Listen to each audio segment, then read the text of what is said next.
And yesterday we were reflecting about the prodigal son story. And let's go back and explain one by one all those aspects, especially from the life of the prodigal son, the parable of the prodigal son. That is from Gospel of Luke chapter 15 verse 11. Let us read one by one and then let's remember what God has said yesterday. And let's remember if there is anything that missed out, we'll continue, and the rest of the parts also we will continue. We read like this. Then Jesus said, there was a man who had 2 sons. Verse 12. The younger of them said to his father, Father, give me the share of the property that will belong to me. So he divided his property between them. So yesterday we said, the parents are supposed to divide the property and give it to the children. Or the children ask the property only after the death of the father. The property is normally divided. So the children are not supposed to ask for the property. Once the father dies, naturally it will come to them and it will be given to them. So when he asked for the property, that was in fact asking the death of his father. It is so cruel to think of it and ask for property when the elder son, though he was also not good, but still he never asked for property. At least he showed that courtesy. But the younger one did not show even that. So he asked for the property. Indirectly is asking his father, Father, why are you not dying? So this is exactly what he meant when he asked for the property. So that the younger of them said to his father, Father, give me the share of the property that will belong to me. So he divided his property between them. So the father knew that he is going to spoil it, but still he divided the property and gave it to him. So father knows we commit sin. Father knows we will misuse the property which God gives us. Father knows everything what is going to happen, but he respects our free will. He gives us what we ask for. And also, my dear brothers and sisters, what is this property? Is it the property which he worked hard and collected, or is it the property of the father? It is 100% belongs to the father. This boy never worked hard. He had no right to ask for any property because it's the hard work of his father. But still, father gives him the property. My dear brothers and sisters, what is this property which Bible speaks about? The property which God the Father gave him. Look at your life. What is the property you receive from the Heavenly Father? When you are born to this world, what did God give you? What was that property you got? Is your family heritage or property, money? That is not what God the Father wants to explain here. The property which you got from your Heavenly Father is all the qualities that you have.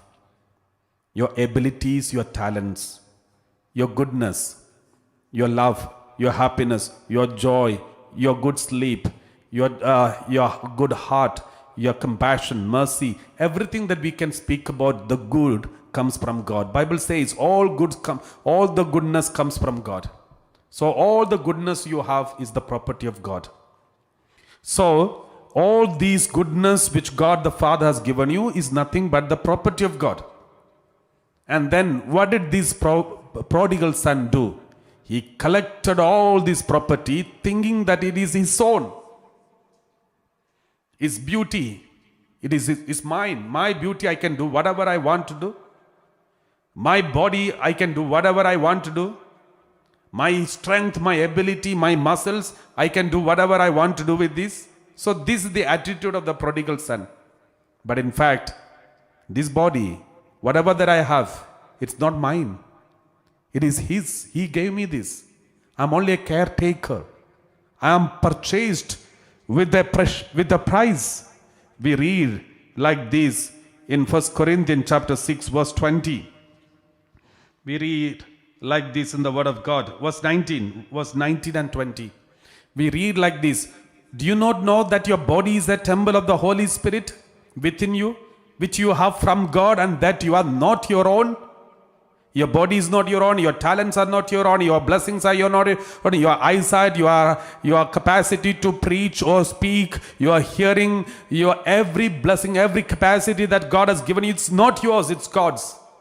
That you are not your own. For you are bought with a price. Therefore glorify God in your body. So this boy, the moment he collected all the property, he started to think, it is mine. I can do whatever I want to do with this. So this is exactly what Adam and Eve thought when they got a paradise. And God said, you can do whatever you want to do with this place, but don't eat from this tree of knowledge and good. But they had the same attitude of prodigal son. It's our ground, it's our garden, this tree is in front of me, there is a fruit. If the fruit is there, I should enjoy. If not, why there is fruit? Let me enjoy. So I will decide what is good for me and what is bad for me because it's mine. And that attitude caused the first original sin. Now here the prodigal son is leaving his father's presence and he is falling into sin because of the same attitude. And then he squandered everything in dissolute living, means he started losing all the property. What was the property he started losing? He started losing his holiness of the body, which is a gift of God. Happiness, which is a gift of God. Joy, peace, even good sleep, everything, all the goodness God the Father has given, he lost one by one. This is exactly what happens all those who go away from the presence of God. When you are in the presence of God, I have seen many young children. When they are small, very, very loving, talkative, running here and there, rejoicing, dancing, playing and enjoying, talking to everyone, always happy, always dynamic, always filled with joy and always obedient, always, there are so many goodness that you can see them in them. As they are growing, once they start going to the school and once they have got so many friends, once they go to the high school and then higher schools and colleges, universities, you see the changes. Slowly, you can see the changes. Now, no happiness, no joy, no presence of God, and getting angry very fast, getting irritated very fast, getting disturbed very fast for every problem. So many reactions in their body, so many things disturbing them. This is a clear sign. Somewhere they started losing the properties which God has given them. Somewhere they started compromising. My dear brothers and sisters, when you move away from the Father's house, then the next thing that you are going to do is you will compromise the Word of God. You will compromise your daily prayer, you will compromise your Bible reading, you will even start compromising your confession. Your confession, every time when you commit a sin, instantly you used to go for confession. But now you are prolonging confession even for many months and even for years. And you will compromise by hiding some sins because you are so ashamed of this sin, and then you will start hiding it. Compromise. We will start compromising our spiritual life. So this is exactly what happens. What happened to the prodigal son? He started compromising his love and his relationship with his father. He went. No connection after that. He went to a distant country and slowly, one by one, he lost everything. Initially, he had control on his life. Now, he has no control, but someone else started controlling him. What does it mean? He became a slave. His friendships started controlling him. And the peer pressure. He became a puppet in the hands of many people. Now, the drugs started controlling him. He cannot control drugs, but drugs started controlling him. Drinks started controlling him. Smoking started controlling him. He has no freedom now. I've explained to you about one incident yesterday. So this is what happened to this boy. This prodigal son compromised. At the end, he became a slave. And then he became a slave in one house, and then later he lost job, and then he went for another one, and then that master sent him to the pigsty. Pigs. Why the pigs is taken? Not any other. Why not a cattle shed? Why not any other animal? Why the pigs are mentioned here in the Bible? Because we read in Leviticus chapter 11 verse 7. Leviticus chapter 11 verse 7, we read like this. The pig, for even though it has divided hoofs and is cleft-footed, it does not chew the cud, it is unclean for you. So it is unclean. Pigs are unclean for Jewish people. They can't even touch pigs. They cannot come closer. So the pigs were considered the worst animals in the world. And the pigsty is considered as the worst place in the world. And the Jewish people can go to any other animal but cannot go to this animal. And now this prodigal son has no choice, but he was sent to this animal. And he was in the pigsty taking care of the pigs. We read like this. Gospel of Luke chapter 15 verse 16. Okay, verse 15. We read like this. So he went and hired himself out to one of the citizens of that country, who sent him to his fields to feed the pigs. And then he was so happy to accept it because he thought he can eat the pods which were given to the pigs. Because he's hungry, that is why he decided to be a slave. So remember, those who go away from the presence of God will become more and more hungry. You will be more and more thirsty. You will be more and more in need of. You will never be happy. When God created human beings, He created human beings with the gap inside. There is something, a vacuum inside of every human being. Why this vacuum? This vacuum is for Him to come and stay. This vacuum which God has created in every human heart, it is for God to come and stay. We have to welcome Him so that God can come and stay in our heart.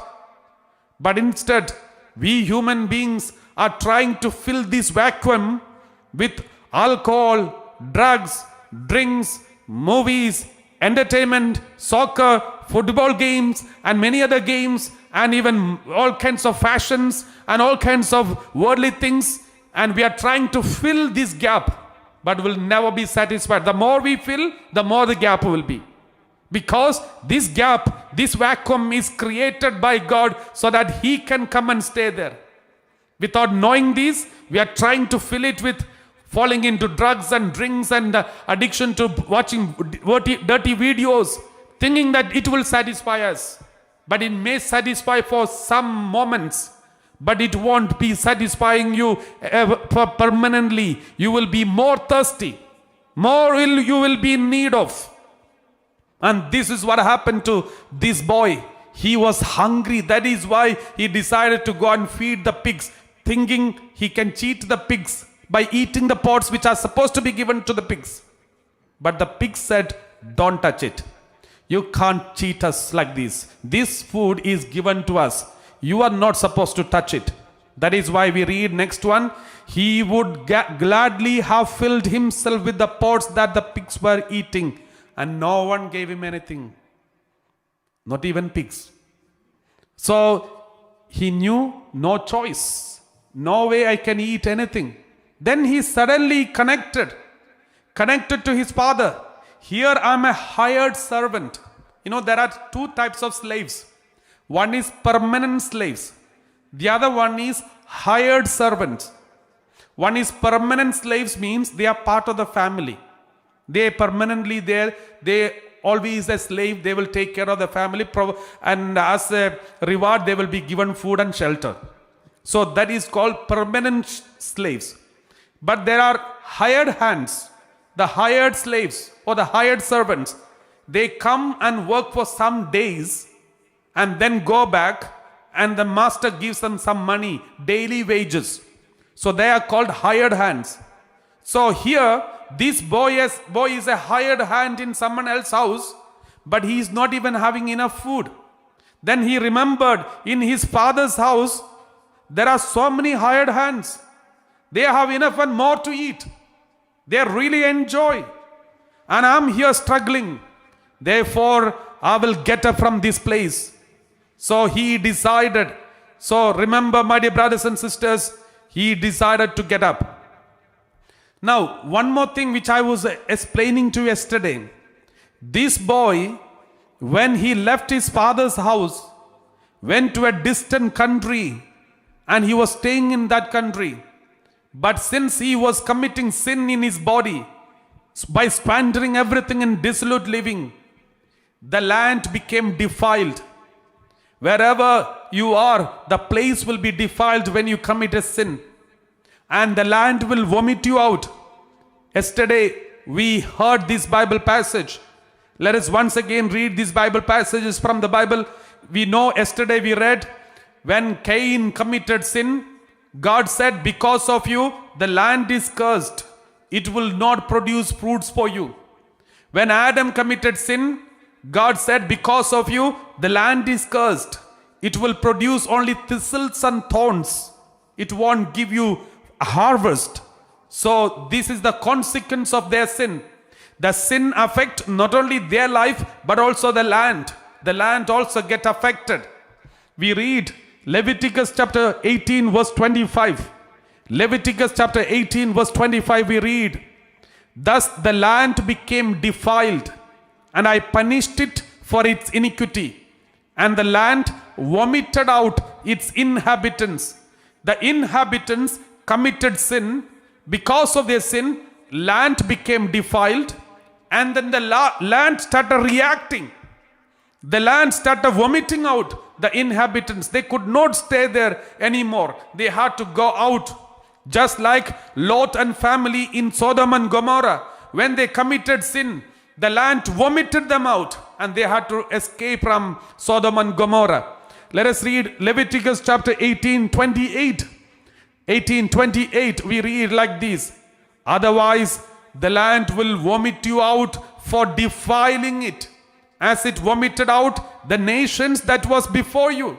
You know why? When Israelites came from Egypt, they came to the promised land.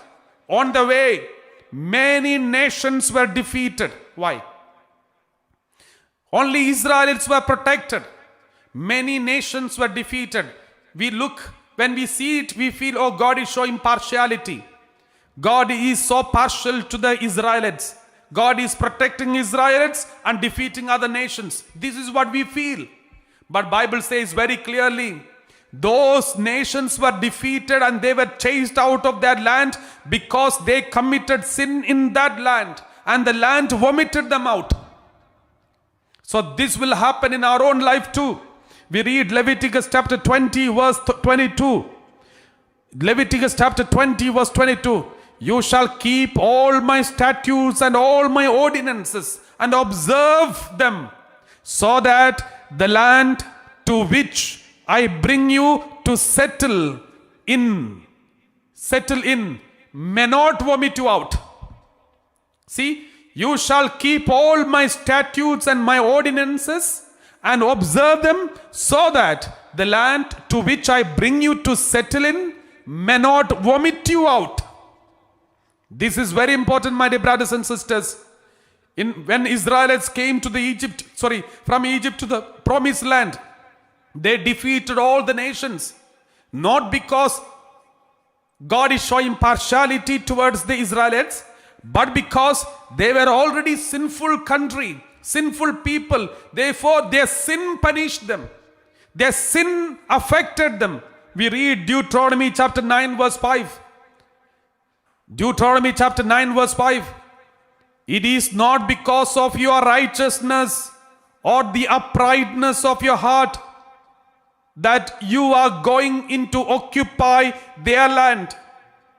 See, you are going to defeat their countries, defeat those nations, not because you are so good, but because of the wickedness of these nations, the Lord your God is dispossessing them before you in order to fulfill the promise that the Lord your God has made to your ancestors, to Abraham, Isaac, Jacob. What does it mean? Dispossessing them. God is dispossessing all those countries. That is why they were defeated. Otherwise, sometimes Israelites were considered better than those people. That's how they were defeated. And some occasions, the other countries were considered better than Israel. Then Israelites were defeated because Israelites were committing sin. So God has no partiality. The one who is holy will be protected. The one who is holy will be protected. The one who is leading in obedience to God will be protected. The one who is in sin will be vomited out. So that's all in short. In short, that's the message. We read like this in the word of God. That is why God says, Numbers 35:34. Numbers 35 verse 34, we read like this. You shall not defile the land in which you live, in which you dwell. For I, the Lord, dwell among the Israelites. You shall not defile the land in which you live, in which I also dwell. My dear brothers and sisters, this is very important word of God. You shall not you shall not defile the land in which you live. Your house, your home, your office, your business establishment. You shall not defile that land, your house and everything. Your room, your computer, your mobile phone, your house, your building, your business building, your office, wherever you stay. If you want God to dwell in that place, please make sure not to defile that land. You shall not defile the land in which you live, in which I also dwell. What does it mean? We are dwelling together. In my room, it is not only me who dwells, my Jesus also dwells. In your home, in your computer, mobile phone, your car, your house, your office, wherever you stay, whatever you use, it is God is also dwelling there. God's presence is also there. Therefore, do not defile that room. Don't commit sin in that room. Don't commit unholiness in that house. Don't desecrate that place. Don't bring unholy things in that home. Don't do any other worship of other gods in that house. Don't keep anything unholy, any black magic, witchcraft things in that home. If you do that, God will depart from you. God cannot stay in that house. God cannot stay in that land. God cannot stay in that house.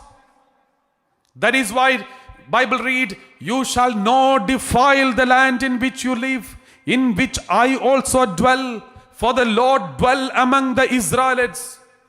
Many families, God's presence is already gone. Why? Because they have desecrated the house by committing sins after sins, watching dirty videos, dirty sins, unholiness, unfaithfulness, fighting with each other, keeping hatred, gossiping, accusing each other, using swearing words, bad words. By doing so, we desecrated that house, desecrated that room, desecrated that holy place which was consecrated some years ago. Your house, when you started your house, it must be blessed. But now, by living there for many years, we have desecrated it again and again. Even our computer, mobile phone, everything desecrated. Now, we are praying in the same house, prayer is not heard. We are asking God to come and intervene, nothing happens. We are doing fasting and prayer, nothing happens. Because we are not repenting. We are not repenting of our past sins. We are not confessing our sins. We are not rejecting our sin and Satan. We read like this. Sirach 21 verse 1 and 2. Sirach 21 verse 1 and 2. We read like this. The word of God says 1 and 2. Have you sinned, my child? Do so no more, but ask forgiveness for your past sins. It is true that you stopped committing sin, but you also have to ask forgiveness. You have to confess your past sins. We have to repent of our past sins. That is why the Holy Catholic Church is so compassionate and understanding. The church says everyone has to bless your family, bless your home, bless your house at least once in a year. At least once in a year, we have to bless our home. Or at least sometime we have to make sure our house is blessed by a priest. Invite your parish priest, because it's the privilege of the parish priest, prerogatory of the parish priest to bless the house. So parish priest should be invited, and he has to come and bless your house and consecrate it again and cleanse the house, because that's how it should be. That's why the church has got this practice. But nowadays people have forgotten this practice and not interested in practice, because we don't know the importance of this practice. We not only need to, some people, they think just because the parish priest come and bless it, everything will be okay. Not enough. First, all the family members should repent of their past sins, confess their sins, and once they purify their body, then the next is purify the land, purify the house. We read like this, Deuteronomy 21, 2 Chronicle chapter 7 verse 14. 2 Chronicle chapter 7 verse 14, we read like this. For if I have been, 2 Chronicles, we read like this, 2 Chronicles 7:14. If my people who are called by my name humble themselves, pray, seek my face, and turn from their wicked ways, then I will hear from heaven, and I will forgive their sin, and then heal their land. Not only forgiveness of the sin, but healing of our land. Our land also should be consecrated and blessed. So the first thing that we need to do, not just bring your parish priest and say blessed. No, that's not enough. First we have to cleanse. We have to purify. We have to confess our sins. Humble ourselves. Pray, seek God's face. Turn from our wicked ways. If we are addicted to any sin, we have to stop it once and for all. Then God will hear from heaven, and He will forgive our sins and heal our land. My dear brothers and sisters, this is something that we need to keep in our mind. Let us read Deuteronomy 21 verse 23. Deuteronomy 21 verse 23, we read like this. His corpse must not remain all night upon the tree. You shall bury him that same day. For anyone who hung on a tree is under God's curse. You must not defile the land that the Lord your God is giving you for possession. Any sin that we commit will desecrate not only the person's life, but also the land is also desecrated. And the land will vomit out, react very badly. So this is what we see in the Bible many times. And this is what happened to the prodigal son.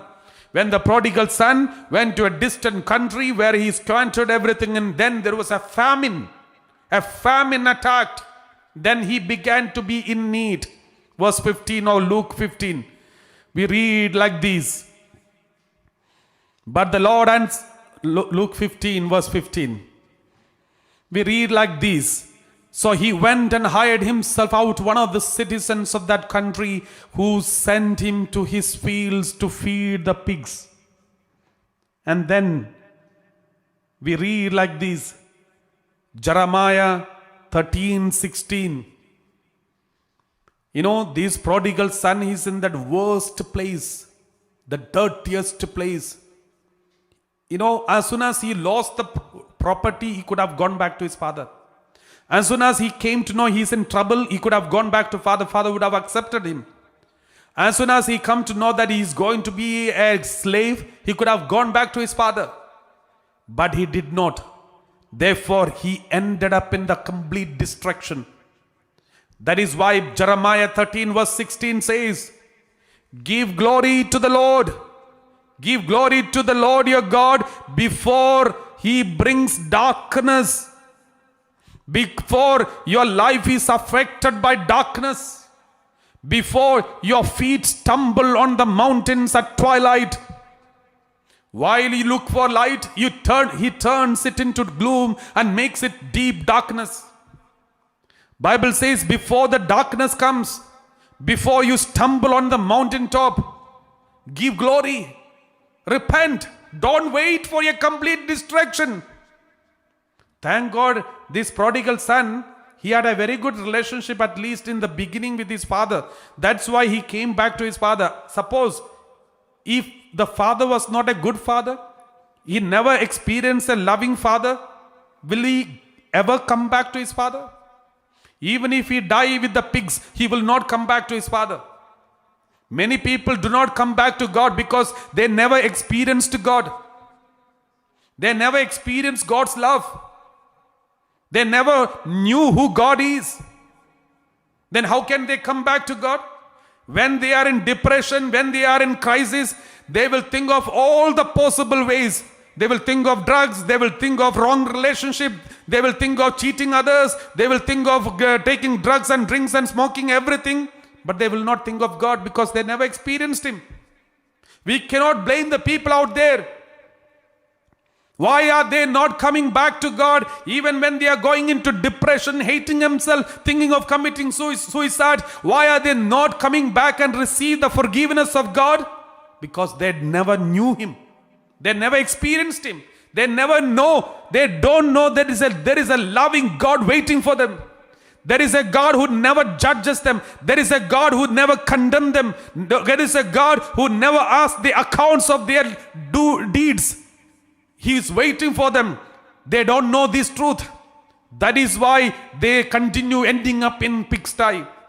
They continue ending up in the worst situations of their life. That is why today Bible says, give glory to the Lord your God before He brings darkness, before you are completely destroyed. Come back to God. If you don't know, if you never experienced Him, don't worry, come back. Even if you come back with the wrong intention, no problem, He will help you. Remember, why did the prodigal son come back? Is it because of the love of his father? If you truly watch him, if you truly watch his attitude, he came back because of his hungry. Because he said, he thought suppose if the pigs had a very good relationship with him, if the pigs make friendship with him and say suppose if the pigs say, okay, half of the food you take, then he would have continued in the pigsty. But the pig said, don't touch it. That's why he thought of coming back to his father. And he thought like this, in my father's home, enough and more food. It's not because in my father's home, my father is so loving. He thought of having food, therefore he came back. But no problem. Even at least for this case, if he comes back to the Father is ready to accept. That is the goodness of God the Father. Sometimes we may exalt the prodigal son so much, sometimes more than the Father. But remember, even when he is in repentance, his repentance is also not complete, but still God is merciful.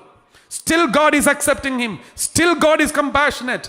Think about our life. Do you think all our repentance are perfect? None of our repentance are perfect. None of our confessions are proper. None of our confessions are God-centered, but mostly self-centered. But still, God forgives us. God accepts us. God takes us back. Many people go for confession not because they love God, but because they just want to get rid of the guilt. But still God accepts them, forgive them, love them, takes them back. This is what we call the true unconditional love. The true unconditional love.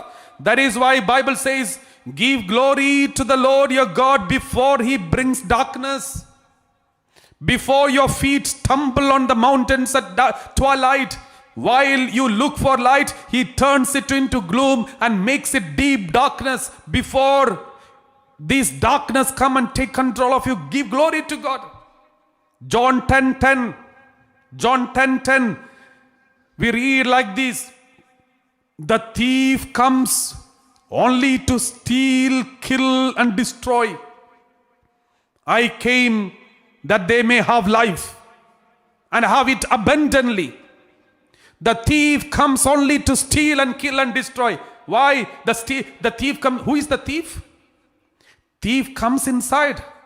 If you want to know who the thief is, how the thief works, then we have to read Gospel of Luke chapter 15 verse 16. Continue reading.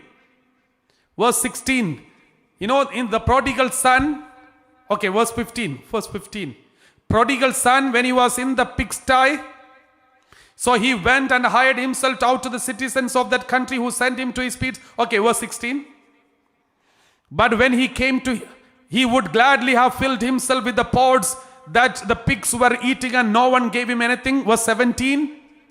But when he came to himself, he said, how many of my father's hired hands have bread enough to and spare? But here I am dying of hunger. So I will go back to my father so that I will have something to eat. So this is what he said. But you know, the first sentence, when he came to himself. When he came to himself. What does it mean? All these days he was not himself. When he left his father's house, he was not himself. When he was squandering everything in dissolute living, he was not himself. When he was in a wrong relationship, he was not himself. When he became a slave, he was not himself. When he ended up in the pigsty, he was not himself. When he was wearing all the dirty dress, not taking care, not taking bath for many months, he was not himself. Now at the end, when he was completely destroyed, he came to himself.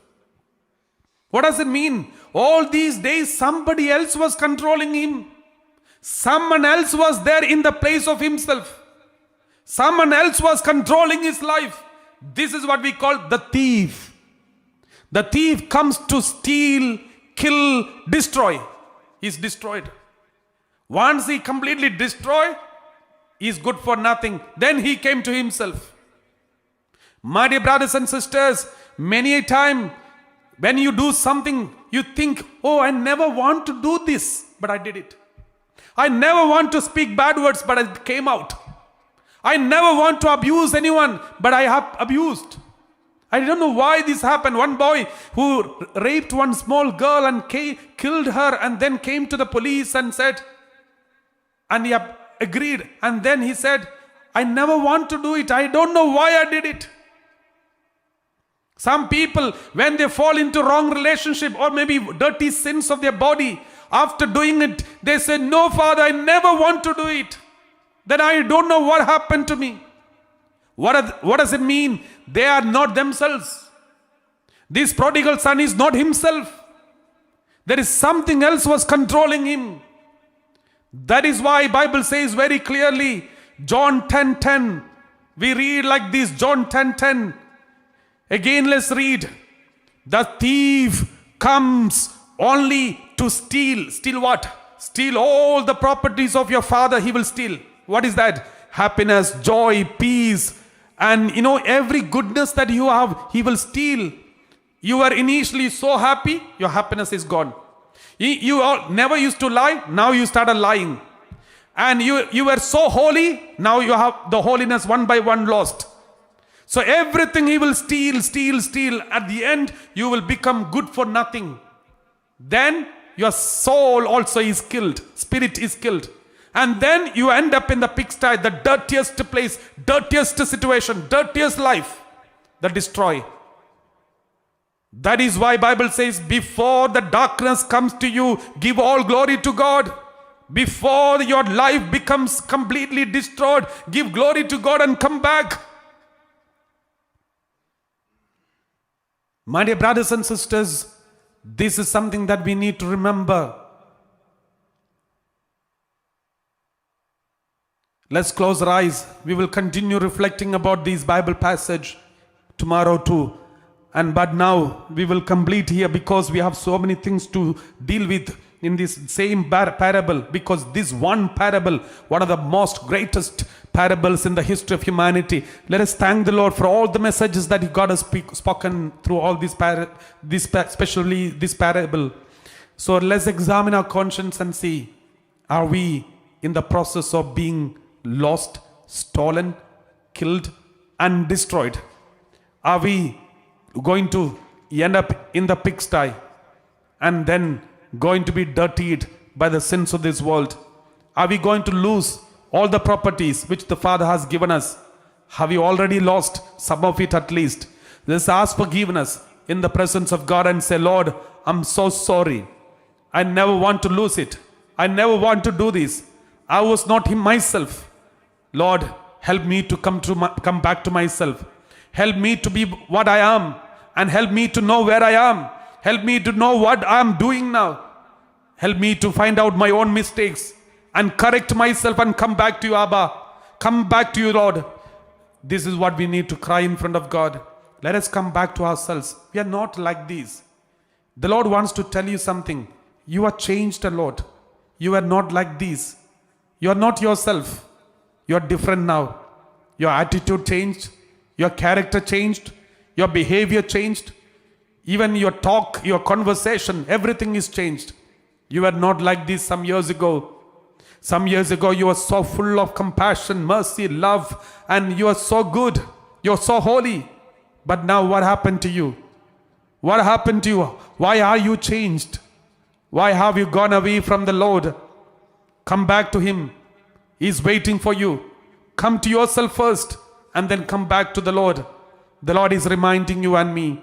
Let's close our eyes.